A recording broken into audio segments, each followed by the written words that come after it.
Salut! Avec ces quarts de finale de la Coupe de France qui, bon, évidemment, ceux qui sont supporters des clubs qualifiés vont me dire mais qu'est-ce qu'il raconte cet abruti? Mais bon, quand t'es un peu neutre, c'était pas non plus extraordinairement passionnant.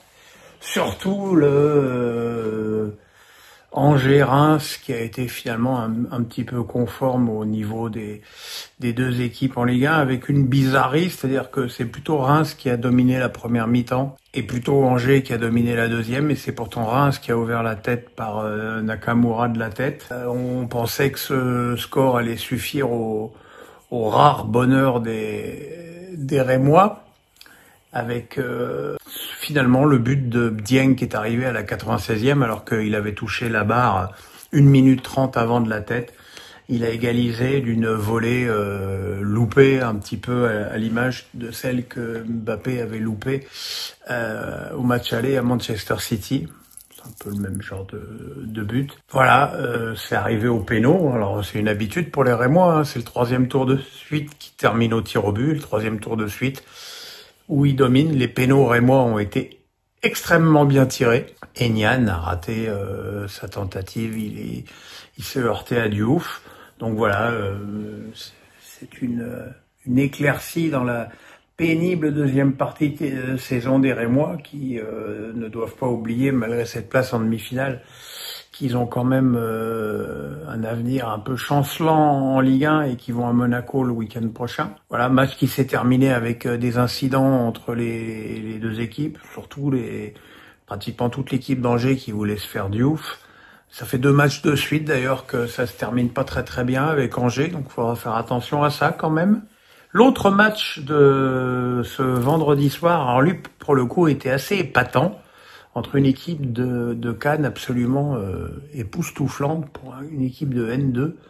On n'a vraiment pas l'impression que c'est une équipe de N2 qui joue, quoi. On voit vraiment du foot offensif, de la créativité, et ça fait plaisir à voir, vraiment.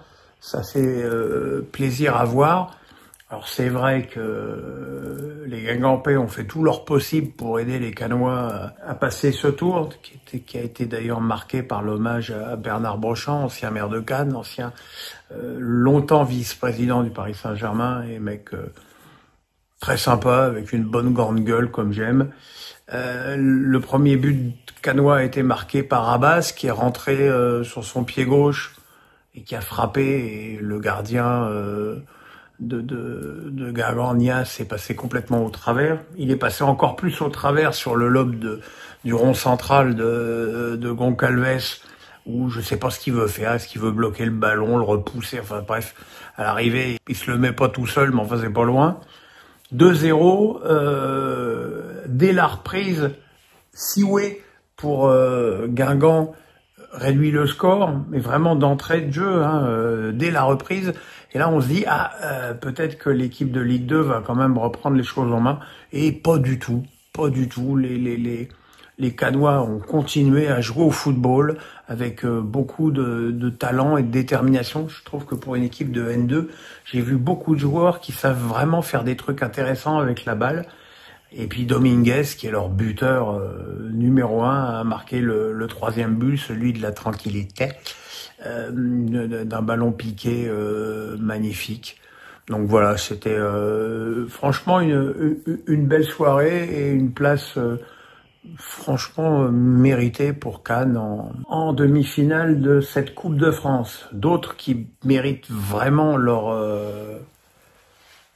place en demi-finale, c'est cette équipe de Dunkerque, qui a quand même éliminé déjà Auxerre et Lille, et qui a donc réussi l'exploit de retourner la situation, qui était pourtant bien compromise à Brest. Hein. Brest qui menait donc 2-0 avec d'abord un but de Pereira Lage, mais vraiment marqué à la dernière minute du temps réglementaire de la première période, alors que la mi-temps avait été quand même assez équilibrée. Un quart d'heure après, 2e but de Youssouf contre son camp, avec quand même une bonne participation de Camara. Ce qui avait été un premier avertissement pour les Bretons, c'est que Dunkerque avait touché la barre par Sasso juste avant. Et là, à 2-0, on se dit que Brest était tranquille. Les Bretons ont connu une véritable faillite sur coup de pied arrêté, puisqu'ils ont encaissé derrière 2 buts sur corner et 1 but sur coup franc.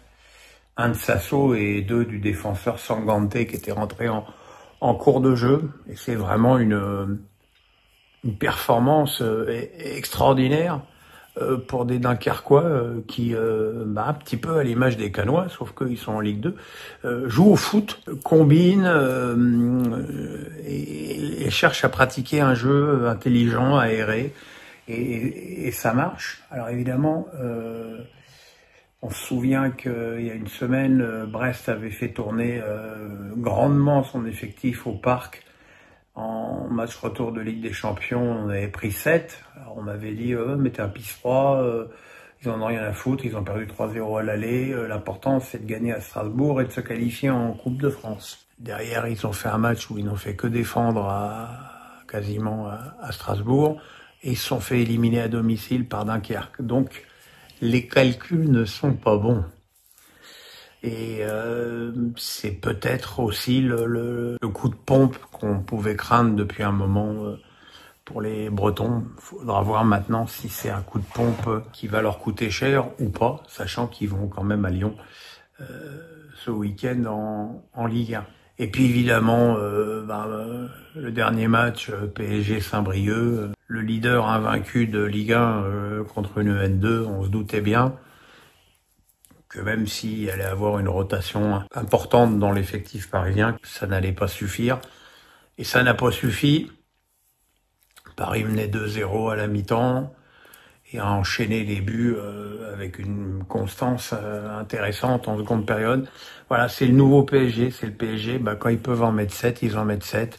Ils se relâchent pas à l'heure de jeu parce qu'ils mènent 3-0 en faisant tourner la balle et en laissant presque l'initiative à l'adversaire. Alors Gonzalo Ramos a mis 3 buts, Doué a été très intéressant. Maintenant voilà, c'est contre une National 2, c'est évidemment pas le match le plus important du PSG dans les semaines qui arrivent, où évidemment l'esprit des Parisiens sera tourné entièrement vers Liverpool après la venue de Lille au Parc samedi.